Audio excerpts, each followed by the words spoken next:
दोस्तों, एक व्यक्ति की हार्ट अटैक की वजह से मौत हो जाती है। अब जो परिजन होते हैं अंतिम संस्कार से पहले शव को नहलाते हैं, लेकिन नहलाने के दौरान ही परिजन की नज़र पड़ जाती है शव के शरीर पर, क्योंकि उसके शरीर पर चोट की निशानी होती है। अब कहीं न कहीं लोगों को शक होने लगता है कि हार्ट अटैक की वजह से मौत नहीं हुई है, मामला यहाँ कुछ और ही है। अब जो परिजन होते हैं डेड बॉडी को लेकर चले जाते हैं नज़दीकी थाने में। नज़दीकी थाने में ले जाकर बताते हैं कि दरअसल ऐसा मामला है, हार्ट अटैक की वजह से मौत हुई है, लेकिन यहाँ तो मामला कुछ और ही लग रहा है। वही जो मृतक के पिता होते हैं वो शक जताते हैं अपनी ही बहू पर। अब जो पुलिस की टीम होती है वो तो पहले शव को पोस्टमार्टम के लिए भेजती है। पोस्टमार्टम की जब रिपोर्ट आती है तो उसमें भी साफ पता चल जाता है कि उसकी मौत हार्ट अटैक की वजह से नहीं हुई है, बल्कि गला घोंटकर उसे मारा गया है। अब शक के तहत जो परिजन होते हैं वो तो पहले ही बता देते हैं कि उसकी पत्नी का ही हाथ है। पुलिस वाले उसकी पत्नी को अरेस्ट करते हैं, थाने लेकर आते हैं और उससे पूछताछ करते हैं। पूछताछ के दौरान जो मृतक की पत्नी होती है वो ऐसी कहानी बताती है जिसे जानने के बाद पुलिस भी हैरान हो जाती है। अब पुलिस भी सोचने पर मजबूर हो जाती है कि आखिर कोई पत्नी अपने पति को इसलिए मार दी क्योंकि उसका पति पहली पत्नी से ज़्यादा लगाव रखता था, ज़्यादा बात करता था। दोस्तों, आइए जानते हैं घटना की पूरी कहानी इस वीडियो में। पर वीडियो में आगे बढ़ने से पहले आप सभी से एक ही रिक्वेस्ट है कि वीडियो को लाइक कर दीजिए और चैनल को भी सब्सक्राइब कर दीजिए ताकि मेरा हौसला बढ़ता रहे। दोस्तों, मेरा नाम है तबस्सुम खातून और आप सभी का मेरे चैनल पर स्वागत है।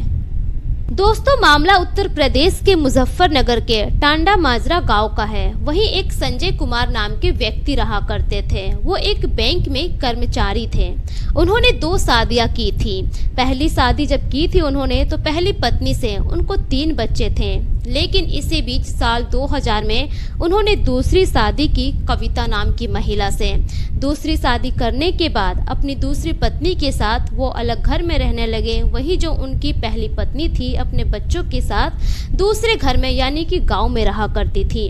लेकिन दूसरी शादी करने के बावजूद भी संजय का पहली पत्नी से लगाव खत्म नहीं होता है। वो हमेशा अपनी पहली पत्नी और उनके बच्चों से बातचीत किया करते थे, वक्त गुजारते थे, यहाँ तक कि पूरा खर्चा भी दिया करते थे। लेकिन यह सारी चीजें संजय की जो दूसरी पत्नी थी कविता, उनको अच्छा नहीं लगता था। वो हमेशा इस बात को लेकर अपने पति से बहस किया करती थी, मना करती थी कि पहली पत्नी और उनके बच्चों से रिश्ता तोड़ दो। लेकिन वो हमेशा अपनी पत्नी की बात को इनकार करता और हमेशा पहली पत्नी उसके बच्चों से बातचीत किया करता। जो उनकी रिस्पॉन्सिबिलिटी थी वो हमेशा निभाया करता था। धीरे धीरे ऐसा ही समय गुजरता है, लेकिन इसी बीच जो उनकी पत्नी होती है अब ज्यादा ही ऐतराज जताने लगती है। अब उसको ऐसा लगने लगता है कि उसका पति पहली पत्नी पर ज्यादा ध्यान देता है, ज्यादा तवज्जो देता है, वही उस पर ध्यान नहीं देता है, क्योंकि उसके सामने भी वो अपनी पहली पत्नी अपने बच्चों से बातचीत किया करता था। यह सारी चीजें उसको बहुत ही ज्यादा खलती थी।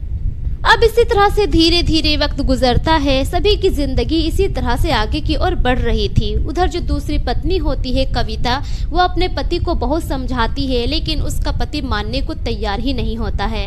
इसी तरह से वक्त गुजरता है। साल 2025 26 जुलाई को अब जो कविता होती है अपने पति संजय के साथ चली जाती है शामली के एक मंदिर में एक बाबा से मिलने के लिए। वहाँ जाकर वो लोग तो प्रसाद चढ़ाते हैं। प्रसाद चढ़ाने के बाद पूजा पाठ करते हैं। पूजा पाठ करने के बाद अब वापस आते समय दोनों पति पत्नी के बीच में थोड़ी अनबन हो जाती है। अब रास्ते में ही दोनों के बीच में झगड़ा शुरू हो जाता है। अब झगड़ा के दौरान जो संजय होता है अपनी पत्नी से साफ साफ कह देता है कि मेरी जितनी भी प्रॉपर्टी है मैं सारी प्रॉपर्टी अपनी पहली पत्नी और उसके बच्चों के नाम कर दूंगा। उसके बाद वो वहाँ पर शराब भी पीता है। शराब पीने के बाद भी दोनों के बीच में बहुत सारे बातों को लेकर बहस होती है। किसी तरह वो लोग घर पहुँच जाते हैं। घर पहुँचने के बाद अब जो कविता होती है उसके मन में तरह तरह के ख्याल आने लगते हैं। दरअसल जो कविता थी वो मन में ये सोचने लगती है कि कहीं सच में उसका पति सारी प्रॉपर्टी जितनी भी संपत्ति है वो पहली पत्नी और उसके बच्चों के नाम ना कर दे। अब इन्हीं सब डर से जो कविता होती है एक प्लान बनाती करती है वो अपने पति को मारने का। वो सोचती है कि ना पति रहेगा और ना प्रॉपर्टी पहली पत्नी और उसके बच्चों के नाम होगी। अब इसी तरह से धीरे धीरे वक्त गुजरता है। इसी बीच जो कविता होती है प्लानिंग बना चुकी थी, इस बीच कई उसको मौके मिलते हैं लेकिन वो प्लान में सक्सेस नहीं हो पाती है। इसी तरह लगभग 1 महीने का वक्त गुजर जाता है। अगस्त के महीने में 29 तारीख की रात को घर में जितने भी लोग होते हैं सभी खाना खाते हैं। खाना खाने के बाद अपने अपने कमरे में सोने के लिए चले जाते हैं। वहीं जो संजय होता है वो बरामदे में ही लेटा होता है। बरामदे में एक चारपाई होती है, उसी पर लेटा होता है। अब उसी दौरान जो उसकी पत्नी होती है कविता एक रस्सी लेकर आती है, अचानक से अपने पति के गले में डालकर और उसे गला घोटने की कोशिश करती है। उस दौरान जो संजय होता है अपने आप को बचाने के लिए वो छटपटाता है। उस दौरान उसको चोटें भी लग जाती है। जब कविता देखती है कि उसका दम घुट चुका है, वो मर चुका है, उसके बाद फंदे से लटकाने के लिए वो रस्सी बांध रही होती है ऊपर, लेकिन उसी दौरान घर का बेल डोर बज जाता है। अब अचानक से वो एकदम रस्सी खोलती है और अपने पति को वहीं पर लेटा देती है। जब जाकर वो दरवाजा खोलती है तो देखती है कि उसका सौतेला बेटा नीसू आया हुआ है।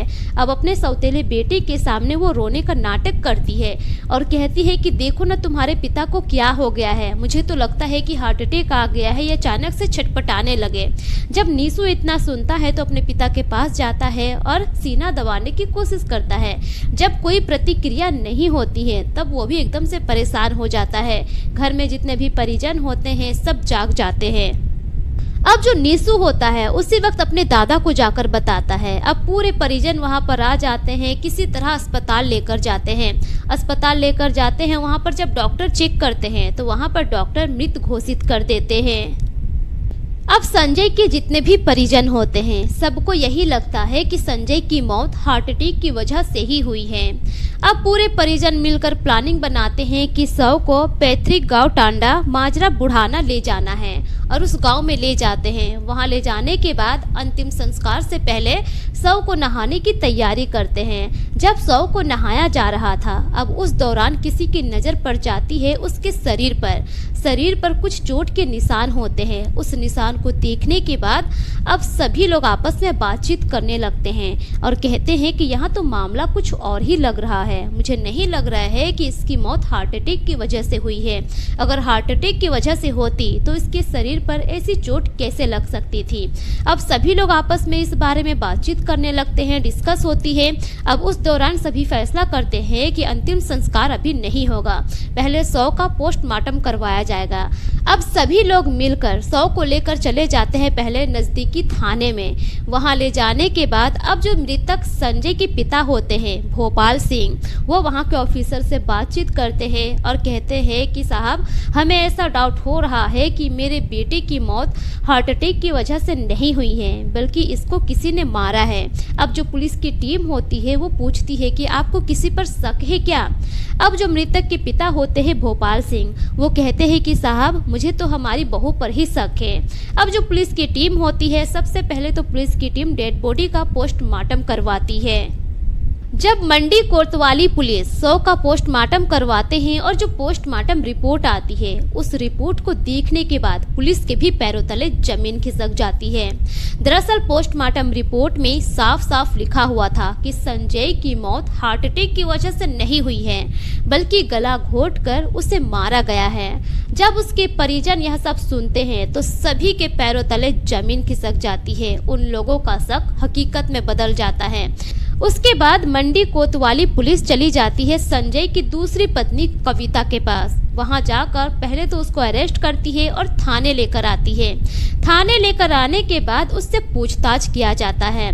पूछताछ के दौरान वो अपना जुर्म कबूल करती है। उसके बाद कहानी बताती है कि उसने क्यों अपने पति को मारा।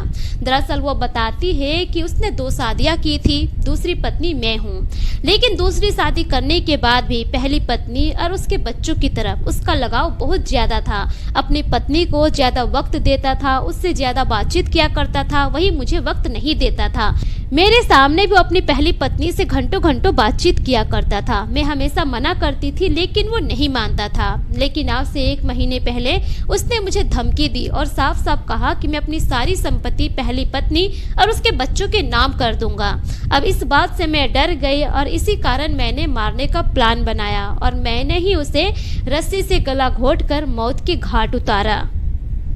जब कविता अपना जुर्म कबूल करती है और सारी कहानी सच सच बता देती है, उसके बाद पुलिस की टीम उसे जेल की सलाखों के पीछे भेज देती है। लेकिन फिलहाल पुलिस इस मामले में और भी जांच कर रही है कि कहीं उस महिला के साथ कोई दूसरा या तीसरा शख्स तो नहीं है जिसने इस कांड को करने में उसकी मदद की है। फिलहाल इस मामले में आगे की जांच चल रही है, लेकिन वही जो कविता है वो फिलहाल जेल की सलाखों के पीछे है। तो दोस्तों, ये रही घटना की पूरी कहानी आप लोगों के सामने। इस घटना पर आपकी क्या राय है? अपनी राय कमेंट सेक्शन में जरूर दीजिए।